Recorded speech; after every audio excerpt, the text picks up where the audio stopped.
Hoy quiero hablar un mensaje que tiene como una esperanza. Es cómo obtenemos nosotros la victoria. ¿Cómo lograremos? Voy a decir, salir de eso. Es verdad, el mal por todo lado. De acuerdo que cuando Elías estaba deprimido, recuerda, había matado a los 450 profetas de Baal y a él lo buscaban para matarlo, entonces él entró en una depresión.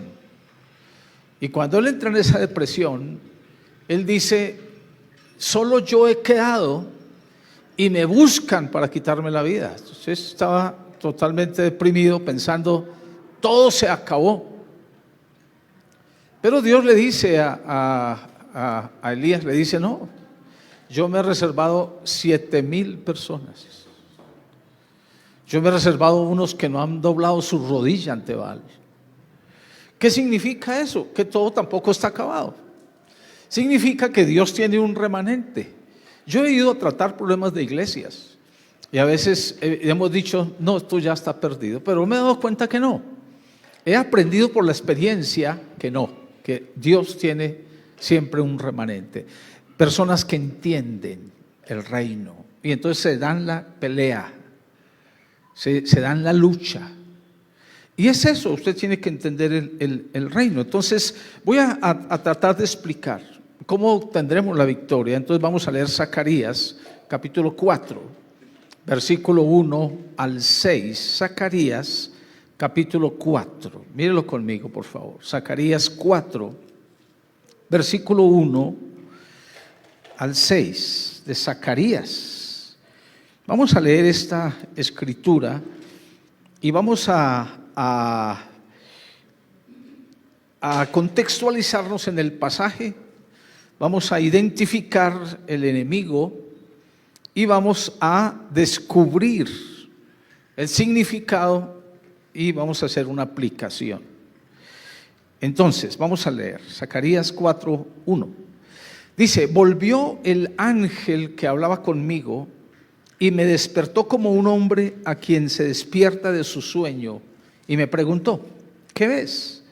Respondí: veo a un candelabro de oro macizo con un depósito arriba, con sus 7 lámparas y 7 tubos. Para las lámparas que están encima de él, junto al candelabro hay 2 olivos, el uno a la derecha del depósito y el otro a su izquierda. Proseguí y pregunté a aquel que hablaba conmigo: ¿qué es esto, Señor mío? Y el ángel que hablaba conmigo me respondió: ¿no sabes qué es esto? Le dije: no, Señor mío. Entonces siguió diciéndome: esta es la palabra de Jehová para Zorobabel, y dice: no con ejército ni con fuerza, sino con mi espíritu, ha dicho Jehová de los ejércitos. Vuelvo a leer este versículo 6. Esta es la palabra de Jehová a Zorobabel, que dice: no con ejército ni con fuerza, sino con mi espíritu, ha dicho Jehová de los ejércitos. Amén. Bien, quiero que identifiquemos aquí, en primer lugar, algunas cosas al enemigo y luego vamos a hacer una explicación aquí del pasaje. Hace unos años empezaron a enseñarnos acerca que ya no se debería decir guerra espiritual, sino confrontación espiritual. Entonces Félix Rodríguez dice que el progresismo evangélico empezó a cambiarnos a nosotros los términos, como a veces hay una deconstrucción del lenguaje, y empezaron a cambiarnos a nosotros los términos. Entonces nos empezaron a decir que ya no era guerra, sino confrontación, que porque la guerra era un término muy violento. Entonces me puse a averiguar los términos. Resulta que confrontación es una acción de poner frente a 2 personas e ideas para compararlas. y oponerlas o evaluar sus diferencias. Esa es una confrontación. Pero una guerra es un conflicto armado entre dos o más grupos humanos que emplean tácticas y tecnologías con el fin de imponerse mediante la fuerza al enemigo. Entonces, cuando yo miro los significados de los términos, yo prefiero escoger dentro de mi contexto evangélico la palabra guerra espiritual y no confrontación, porque yo no voy a negociar nada con Satanás, yo no voy a negociar nada con el pecado, yo estoy en guerra espiritual y las tinieblas para mí tienen que suprimirse. Y cuando venga el Señor, usted sabe, a Dios Padre se le llama Jehová de los ejércitos. Y cuando Él venga, la Biblia dice que cuando Jesús venga, suprimirá todo dominio y poder y autoridad. Entonces no es una confrontación, simplemente es una guerra espiritual. Así que usted y yo tenemos que identificar claro al enemigo. ¿Cómo es que opera el enemigo? Porque cuando nosotros hablamos del pecado, estamos diciendo, porque usted sabe que el Satanás introdujo el pecado en el mundo, no que nosotros seamos inocentes, pero introdujo el pecado en el mundo, sabiendo que por el pecado tiene nuestras conciencias, nuestras almas. Dice la Biblia que muchos por el temor de la muerte están sujetos a esclavitud. Entonces uno, por el temor de la muerte, lo que Satanás le dijo a Dios, piel por piel, todo lo que el hombre tenga dará por su vida. Entonces está diciendo que usted y yo, cuando estamos temerosos de la muerte, estamos dispuestos a dar todo, piel por piel, para no morirnos. Y usted sabe todo lo que existe en el mundo para evitar la muerte. Entonces nosotros tenemos que entender que hay un mundo espiritual en el cual Satanás se mueve. Esta semana hablé con una muchacha que había sido Hare Krishna. Ella dijo que Hare Krishna era Dios. Y ella se había retirado de los Hare Krishnas, pero ella dice, yo tengo todos los principios, entonces es vegetariana, tiene una cantidad de cosas. Yo le dije al final, mire, Jesucristo es la única solución y Él es el único Dios. Es el único Dios. Ahora, ¿qué ha hecho Satanás con el hombre? Lo que ha hecho es traer religión acomodada al hombre, que ha salido del corazón del hombre, porque cuando yo leo la Biblia no es la religión del hombre, es lo que Dios ha dicho. Yo quiero que usted mire el valor de la Escritura, cómo la Biblia es el libro de Dios, el libro de la fe, como yo le llamo. Cómo este libro tiene principios que no podría el hombre imaginárselos ni hacerlos. El hombre no lo hace, el hombre no se inventa la Biblia, el hombre se inventa el Corán, el hombre se inventa el libro de Mormón, el hombre se inventa las instrucciones de Krishna, el hombre se inventa el Popol Vuh, toda esa cantidad de cosas y de leyendas que existen.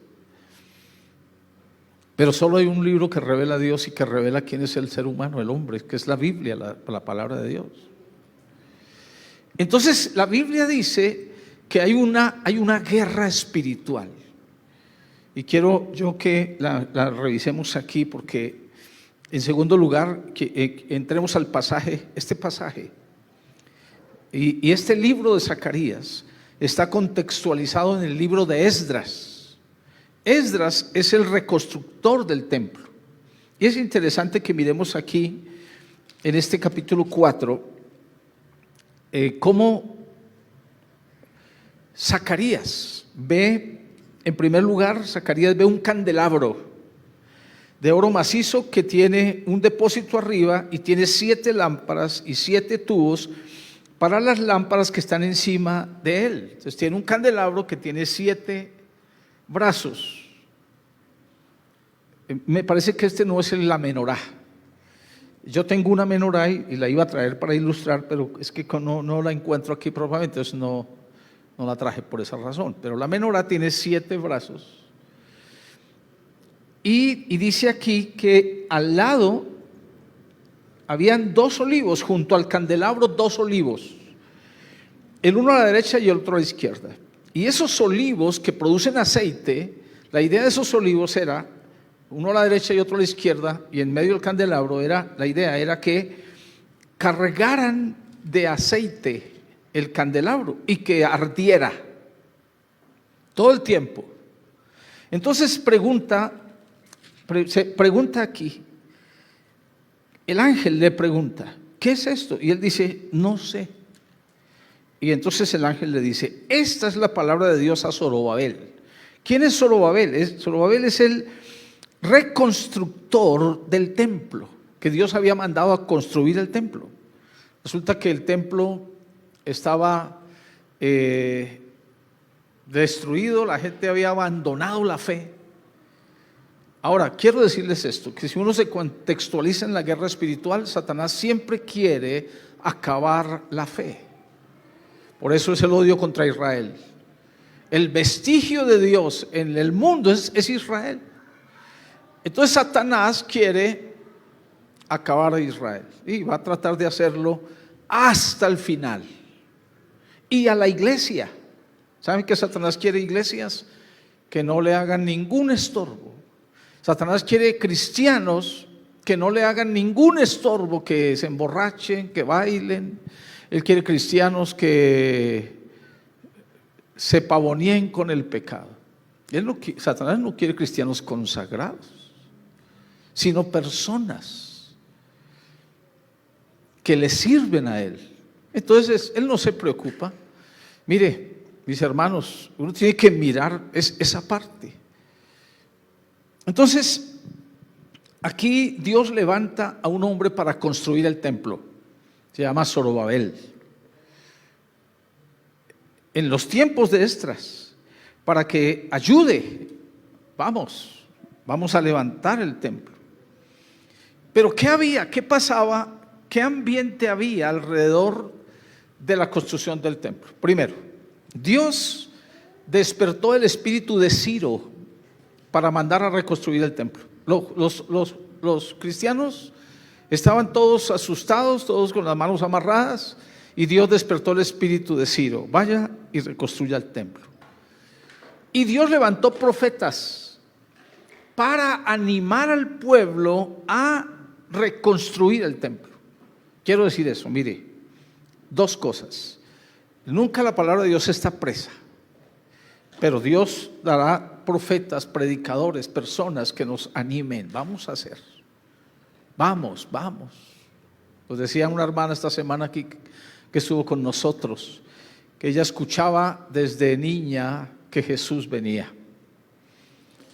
Dice que antes de morir su abuela, le dijo, tienes que ir a la iglesia porque Jesús viene. Y ella está viniendo a la iglesia porque Jesús viene. Esa es la tarea de los profetas. Vamos, no se quede en la casa. Vamos, busque a Dios, vamos, ore. Vamos, viva su vida para Dios, conságrese. Ese es el papel, vamos. Sin embargo, uno tiene que mirar la actitud de los enemigos. Y usted encuentra en el libro de Esdras, por ejemplo, que los enemigos de Israel le dijeron a Esdras, déjenos construir con usted, vamos a ayudarle. Pero Esdras dijo, no nos conviene edificar con ustedes. Escúcheme, que ahí tiene que haber discernimiento, que significa que hay gente que quiere ayudarle a uno a construir, pero es a dañar. Entonces, eso es parte de la guerra espiritual. Satanás quiere infiltrarnos. Entonces, ¿qué pasa? Él dijo que no. Entonces estas personas fueron al rey Darío, a Artajerjes, porque ahí hay 4 reinos ahí, a Ciro, y se quejaron y dijeron, esta nación es una nación que siempre es rebelde y levanta sediciones. Y le dijeron ellos: no van a permitir ustedes que si edifican esta ciudad, este templo, y esta ciudad y este templo, esta gente no se va a sujetar a ustedes. Y ellos miraron y dijeron: sí, esta gente ha sido así. Hicieron cesar la obra. Pararon la obra de Dios. Y sabe, los profetas volvieron a animar. Otra vez ellos volvieron a luchar para edificar la obra de Dios. Y entonces ellos también usaron la ley. Y ellos dijeron: sí, señor, el rey Darío, el rey Ciro dijo: venga, construyan. Y mostraron la ley y dijeron: sí. Entonces Artajerjes dijo: vaya, y le voy a dar los recursos. Pero quiero explicarles a ustedes cómo ellos hicieron. Ahora estoy contextualizando el Antiguo Testamento, donde la guerra era con espadas y cuchillos y sangre. Ahí se da el texto. Entonces vamos a descubrir el significado. Primero, el candelabro y el aceite es tipo del Espíritu. Entonces, ¿cuál es la palabra a Dios? Dice: no con ejército ni con fuerza, sino con mi espíritu, ha dicho Jehová de los ejércitos. Entonces, aquí hay una revelación de cómo es la guerra que se van a ganar ellos. Entonces, en la revelación dice: no es con espada, ni es con ejército. Así que ellos podían pensar, porque estamos en ese contexto en el cual los judíos tienen músculos, son diestros. Mire, yo leo Crónicas y leo Reyes y encuentro que esas personas eran instruidas en la guerra, en el arte de matar. ¿Se acuerdan? A Jonatán fue con su paje de armas y mató una cantidad de hombres en un poco de tierra. La gente dice que en el Antiguo Testamento, si usted hace así, escurre sangre. Claro, era guerra literal. Ya en el Nuevo Testamento dice el Señor que no tenemos luchas contra sangre y carne. Y aquí en el Antiguo Testamento dice: no es con espadas ni es con ejércitos, sino es con el Espíritu de Dios. Entonces, ¿cómo se define la guerra espiritual aquí? Dios le enseña aquí a Esdras, a Zorobabel: mira, no es con espadas ni es con ejército, es con el Espíritu de Dios. Entonces aquí se define la naturaleza de la guerra. No es con espadas, no es con ejércitos. Entonces la pregunta aquí es: ¿cómo nosotros vamos a ganarnos la guerra espiritual? ¿Cómo haremos para tratar de cambiar esta situación? ¿Cómo haremos? Y yo aquí tengo la respuesta: es con el Espíritu de Dios, no es con espadas, no es con nuestras fuerzas, es con el Espíritu de Dios. ¿Qué significa eso? Que la iglesia entonces tiene que aprender a buscar a Dios y depender de Dios para ganarse las batallas. Y vamos a hablar de eso en la aplicación. Pero déjeme decirle que hay algunos niveles de guerra. Uno de esos es el nivel básico, que voy a llamar así. Y es ese nivel en el cual Satanás afecta a las personas con cosas emocionales o experiencias traumáticas que le generan puertas al diablo. Depresiones, adicciones, costumbres o principados en personas. Ayer fui a lavar mi carro y entonces hablé con una señora que le está lavando carros. Ella me dijo que ella era el líder social en Santander. Estaba aterrada porque anda por ahí circulando algo acerca contra Santander. Quién sabe si será verdad. Ella me dijo que ella era líder social en Santander. Yo le dije: ¿entonces qué hace aquí? Y ella me dijo: es que fui violada por personas del ELN. Tengo un hijo. Yo no puedo ir a mi tierra. El Tarra se llama. Y dijo, y entonces ella empezó a hablarme, y yo vi en su corazón cómo el odio que hay en su corazón la dañó. Ahora, ¿qué le quiero decir? Escúcheme esto. Satanás busca dañarnos a nosotros en la niñez. Y es ahí en la niñez donde nosotros más tenemos experiencias fuertes y traumáticas. Para levantar adultos amargados, llenos de odio, llenos de desesperanza, con marcas fuertes en su corazón. Y la gente normalmente necesita a Jesús para que cambie su vida en esas cosas. Pero hay personas, mira, nosotros el otro día bañamos a un muchacho que dormía aquí en la puerta de la iglesia. Lo bañamos con Leo y con Steven. ¿Sabe? Le echamos jabón y el jabón se cortó. El jabón no le funcionaba. Entonces traímos un jabón Rey y nosotros traíamos un jabón olorosito. No pudimos, nos tocó traer un Rey. Y ya después, cuando le echamos unas 3 manos, ya empezó a aflojar. Lo mandamos a peluquear. Y cuando lo miramos su cara, era un jovencito. Era un jovencito y simpático. El otro día fuimos a Neiva y el doctor Eduardo Pacheco dijo: mire la imagen de Dios, un hombre en el suelo, vuelto pedazos. Ahora, Dios quería que los hombres estén adictos a las drogas. Dios quiere que los hombres estén tirados en la calle como sin anhelos, como sin motivos en su vida. ¿Sabe qué es eso? Es lo que Satanás dañó en ellos.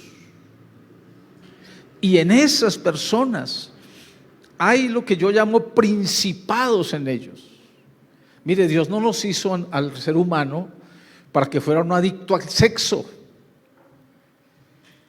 sexo desenfrenado y que ya no, Dios no nos hizo así. Dios nos hizo para que fuéramos como Él,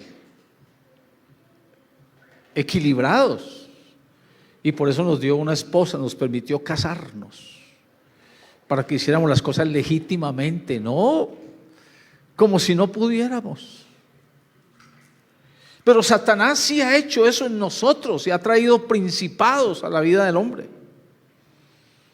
Pero yo creo, hermanos, que donde abunda el pecado, sobreabunda la gracia. Y yo creo que el poder de Dios es mayor que todo lo que Satanás puede hacer en un ser humano. Pero hay otro nivel que yo voy a llamarle aquí más avanzado de guerra, que es la batalla que usted tiene que tener contra personas que lograron superar ese nivel básico de daño que Satanás les hizo. Entonces se vuelven escépticos a la fe. Entonces no creo en Dios, entonces Dios no existe. Y se oponen, escuche, abiertamente, mental y emocionalmente a Dios. Voy a decir que ese es un nivel intelectual de guerra. Y eso está claro aquí. Mire, Pablo, el apóstol Pablo, es como un ejemplo en nosotros. Pablo, Saulo de Tarso, cuando empezó a perseguir la iglesia, solo el Espíritu de Dios pudo quebrar a Saulo. Y lo quebró y Saulo reconoció. Pero después Saulo de Tarso está en Atenas, en Areópago, está discutiendo con los filósofos, con la gente que sabe mucho, está teniendo un nivel de guerra espiritual más avanzado, que es intelectual, que es con argumento. Porque no podemos solo pensar que si oramos y echamos fuera demonios ya nos ganamos la guerra. No, hay otro campo, hay otro nivel donde usted y yo tenemos que pelear. Y es un nivel en el cual la gente tiene argumentos. Acuérdense que la Biblia dice: derribando argumentos y todo lo que se levanta contra el nombre de Dios, y llevando cautivo todo pensamiento a la obediencia a Cristo. ¿Qué significa? Mire, porque también Pablo dice que Satanás ha puesto un velo sobre el corazón de los hombres para que no les resplandezca la luz del evangelio de la gloria de Cristo. Y entonces, ¿cómo les quitamos el velo? ¿Cómo les quitamos el velo? Ahora escúcheme. Como usted mira la estrategia política, y la estrategia política tiene cosas simples. Entonces, si usted coge un texto bíblico, por ejemplo, y lo comparte, sencillo, ¿qué está haciendo usted? Usted está haciendo correr la palabra de Dios, y como la palabra de Dios no caerá vacía, entonces en algún corazón producirá fruto, en alguno. Como les he explicado, no sé si les he explicado aquí, que me pasa a mí lo del abuelito, que siempre que me sentaba a saludarlo y a escuchar, me contaba siempre las mismas historias. Yo ya sabía, pero yo le decía siempre así, que sí, así me va a pasar a mí de pronto aquí, porque siempre las mismas historias, me toca conseguirme otras. Entonces téngame paciencia.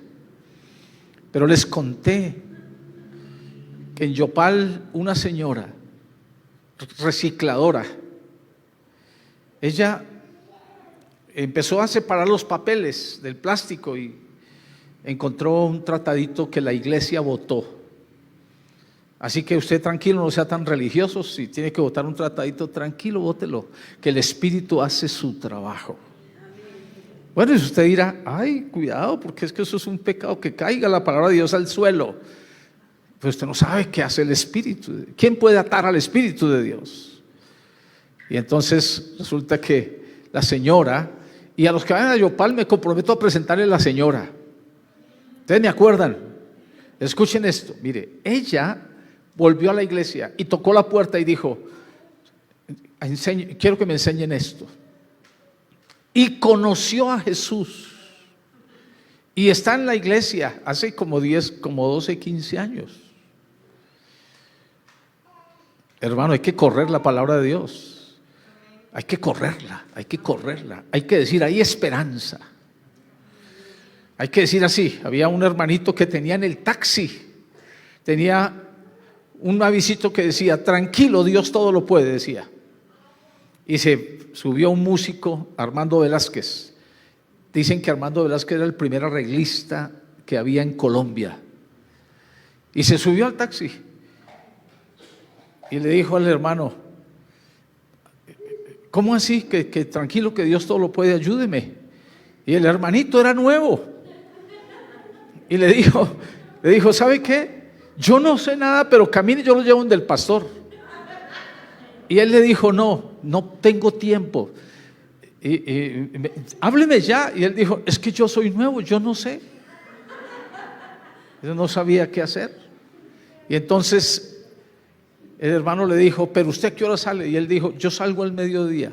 Iba para Inravisión, cuando quedaba ya en la 26, en la 24, como con Quinta. Le dijo, yo lo espero hasta que usted salga, le dijo el hermano. Un hermanito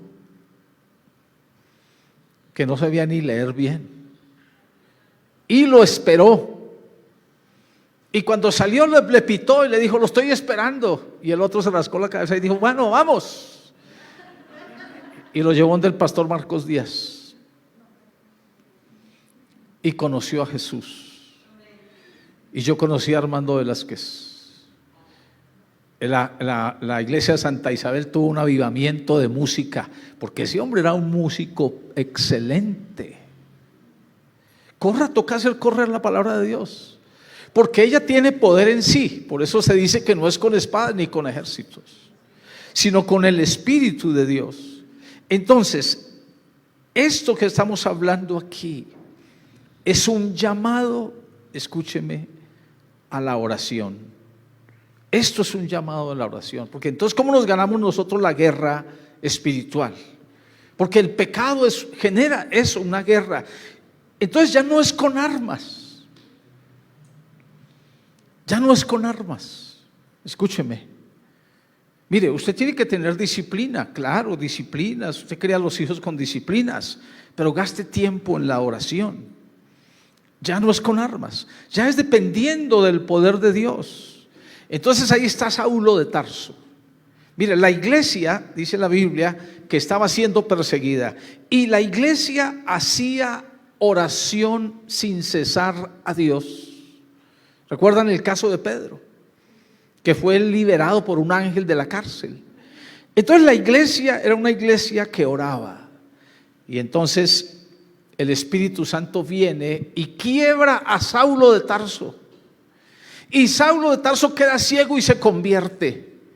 Y la iglesia no podía creer que Saulo conociera al Señor, porque el que era enemigo ahora estaba diciendo: yo conozco al Señor. Y decían: ¿será verdad o es que nos quiere conocer a todos para quebrarnos? Pero apareció un Bernabé y lo llevó. Ya no es, escuche, ya no es con espadas ni es con ejércitos, es con el Espíritu de Dios. Así que escúcheme, esto del libro de Zacarías es un llamado a la oración. Y en esto sí que somos débiles, ¿no? Yo escuché que David Wilkerson dijo una vez, y no sé, usted averigüe quién es David Wilkerson. Es fácil, usted mira ahí por internet rapidito. Pero ahorita no, más tardecito. Entonces, David Wilkerson un día estaba viendo televisión y dijo: ¿qué pasaría si yo me gastara estas 2 horas que veo televisión orando a Dios? Y apagó el televisor y se dedicó a orar a Dios. ¿Sabe usted quién es David Wilkerson? Bueno, averígüelo. Dios usó a David Wilkerson, un hombre de Dios. Entonces David Wilkerson un día fue llevado a Nueva York, a las calles de Nueva York, creo que es Nueva York, y resulta que ahí empezó a orar por una pandilla y se ganó a Nicky Cruz. Mire, eso es muy interesante que usted mire esas historias. Escribió un libro que se llama La Visión. Es una profecía sobre los últimos tiempos. Usted lee ese libro y es como si él dijera lo que está pasando hoy, pero lo dijo hace muchos años atrás. Entonces, ¿qué pasa? Mire, Dios nos llama a nosotros a la búsqueda de Dios. Mire, los 2 olivos representan la unción de Dios, el aceite, el Espíritu de Dios. Entonces, usted y yo tenemos que dedicar tiempo a la oración, a las rodillas. ¿Cuánto hace que usted no se arrodilla? Le hago esa pregunta. El otro día estaba orando en mi casa y dije: ¿cuánto hace que no me arrodillo? Es que estaba haciendo un trabajo y tuve que arrodillarme. Y dije: pero ¿cómo si me arrodillo a esto y como a Dios? ¿Cuánto hace que no me arrodillo? Entonces dije: no. Entonces tengo una almohadillita para orar. Me arrodillo a orar. ¿Cuánto hace que usted no ayuna? Escúcheme esto. Es que usted y yo tenemos que aprender a tener guerra espiritual por nuestros hijos. Es que a veces lo vemos muy simple, muy suave y no nos preocupamos. Pero hay otro aspecto que quiero no dejarlo pasar aquí, y es el aspecto de la santidad de vida, de la práctica suya, de sus principios como cristiano. Porque a veces nos desequilibramos y solo nos la pasamos orando. No sé si el otro día me contaron una historia que una señora sufría de celos, era muy celosa. Entonces se fue a ayunar 3 días para que se le quitaran los celos, porque el marido, ella sufría mucho de celos. Entonces se fue a ayunar 3 días. Y cuando terminó de ayunar, el marido fue por ella a donde estaba ayunando y se la llevó. Y entonces se encontró con una señora y lo saludó: adiós, don. Y ella lo miró así y le zampó una cachetada. O sea, con ayuno y eso. Entonces dice uno: ¿cómo así? ¿Cómo así? Pero escúcheme eso, bien, escúcheme. La vida cristiana, la práctica, el uso de la lengua en casa, porque ustedes aquí todos somos santos. Usted me ve aquí y dice: uy, qué maravilla ese pastor, no le falta sino la aureola. Pero usted no sabe quién soy yo. Ahora sí sale el dicho, ¿verdad? Usted no sabe quién soy yo. Entonces, hermanos, ¿sabe quién me conoce a mí en la casa? ¿Quién soy yo? Entonces, mi boca, ¿quién soy yo? De hecho, a veces hay algunos padres. Y ese pastor no le falta sino la aureola. Son muy lujuriosos. Pero usted no sabe quién soy yo. ¿Quién soy yo? Empiezan a generar un espíritu en casa. De hecho, a veces hay algunos padres. Y ese pastor no le falta sino la aureola. Son muy lujuriosos. Pero usted no sabe quién soy yo. ¿Quién soy yo? Empiezan a generar un espíritu en casa. De hecho, a veces hay algunos padres. Y ese pastor no le falta sino la aureola. Son muy lujuriosos. Usted no sabe quién soy yo. ¿Quién soy yo? Empiezan a generar un espíritu en casa. De hecho, a veces hay algunos padres. Y ese pastor no le falta sino la aureola. Son muy lujuriosos. Usted no sabe quién soy yo. ¿Quién soy yo? Empiezan a generar un espíritu en casa. De hecho, a veces hay algunos padres. Y ese pastor no le falta sino la aureola. Son muy lujuriosos. Usted no sabe quién soy yo. Y ese pastor no le falta sino la aureola. Usted no sabe quién soy yo. No me falta sino la aureola, son muy lujuriosos. Usted no sabe quién soy yo. Y ese pastor no me falta sino la aureola. Usted no sabe quién soy yo. No me falta sino la aureola, son muy lujuriosos. Usted no sabe quién soy yo. Y ese pastor no me falta sino la aureola. Usted no sabe quién soy yo. No me falta sino la aureola, son muy lujuriosos. Usted no sabe quién soy yo. Y casi lo mata con la cruz. A raíz de eso nos llamaron a nosotros a que fuéramos. Y ese pastor no me falta sino la aureola. Usted no sabe quién soy yo. No me falta sino la aureola. Son muy lujuriosos. Usted no sabe quién soy yo. Si casi lo mata con la cruz. Su vida. A raíz de eso nos llamaron a nosotros a que fuéramos. Y ese pastor no me falta sino la aureola. Usted no sabe quién soy yo. No me falta sino la aureola. Son muy lujuriosos. Usted no sabe quién soy, si casi lo mata con la cruz. Su vida. A raíz de eso nos llamaron a nosotros a que yo. Y ese pastor no me falta sino la aureola. Usted no sabe quién soy yo. No me falta sino la aureola. Son muy lujuriosos. Usted no sabe quién soy, si casi lo mata con la cruz. Su vida. A raíz de eso nos llamaron a nosotros a que yo. Y ese pastor no me falta sino la aureola. Usted no sabe quién soy yo. No me falta sino la aureola. Son muy lujuriosos. Usted no sabe quién soy, si casi lo mata con la cruz. A raíz de eso nos llamaron a nosotros a que yo. Y ese pastor no me falta sino la aureola. Usted no sabe quién soy yo. No me falta sino la aureola. Son muy lujuriosos. Usted no sabe quién soy, si casi lo mata con la cruz. A raíz de eso nos llamaron a nosotros a que yo. Y ese pastor no me falta sino la aureola. Mire que hay un texto en Isaías, el capítulo 24, el versículo 5. Permítame leérselo, si quiere, si me lo ponen ahí, Isaías 24, 5. Mire este texto, mire cómo dice, y la tierra, pues a ver en qué estoy aquí, sí, y la tierra, dice, se contaminó, ese es el versículo 5, sí, y la tierra se contaminó bajo sus moradores, escuche, porque traspasaron las leyes, falsearon el derecho, quebrantaron el pacto sempiterno. Mire lo que dice el texto, la tierra se contaminó. Mire, la maldición sobre la tierra no es problema del cambio global, no es problema del calentamiento, no es problema del petróleo. Usted cristiano no se ponga a pelear por eso, que el fracking, no, mire, preocúpese por eso sí es un fracking grande, el pecado suyo, mi pecado. El pecado, hermanos, la infidelidad conyugal, el adulterio, el robar, la fornicación, la drogadicción, el alcoholismo, eso es un fracking, una fractura grande en el ser humano. Y la Biblia dice que la tierra se contaminó bajo sus moradores. Y usted mira cómo es que se contaminó, porque traspasaron las leyes de Dios, porque por el pecado.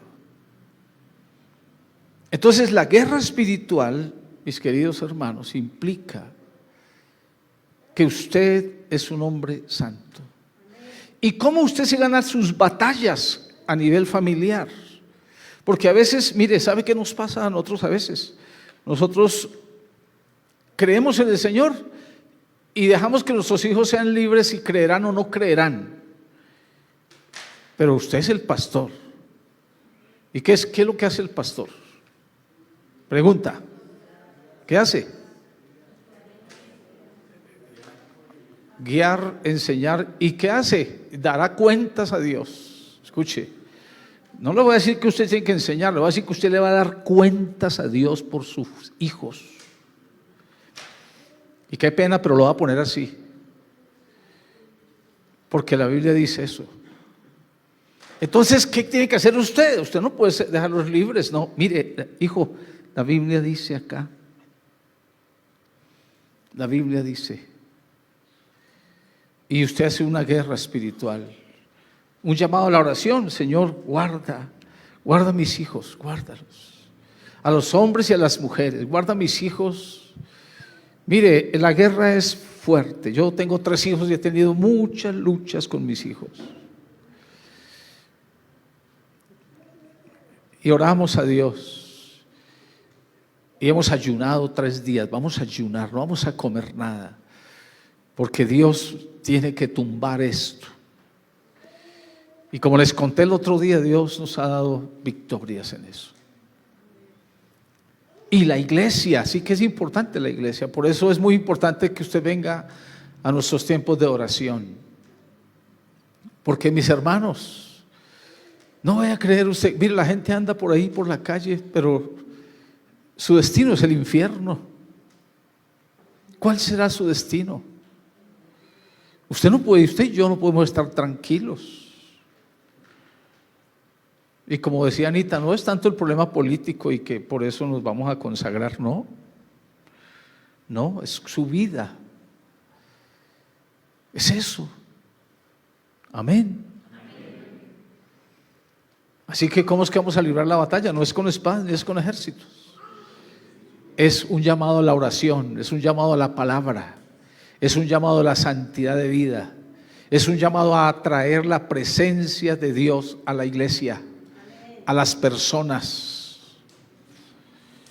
Por eso yo creo que Dios puede hacer cosas. Nosotros hemos orado por personas, porque creemos que Dios puede cambiarse. Señor, haz esto en estas personas. Haz esto, Señor. Y oramos muchas veces por el muchacho que le digo que lo bañamos. Oramos muchas veces. Dijimos, Señor, esto. Un día él vino y él tiene un trauma contra los niños. Y él nos estrujó un niño, entonces le dijimos, un momentico. Aquí hay pan, pero aquí hay rejo también. Así que aquí no me venga aquí usted a estrujar un niño. Y le pusimos así, entonces no volvió. Pero algo tiene que quedarle, ¿sí o no? ¿Qué dice usted? Así que dese la guerra por sus hijos, dese la lucha. Estamos en eso, dese la guerra por sus hijos, dese la guerra por la familia, dese la guerra por la nación. Por Colombia, hermanos, por el mundo, porque el Señor Jesucristo vino a morir por las personas. Amén. Póngase de pies, por favor.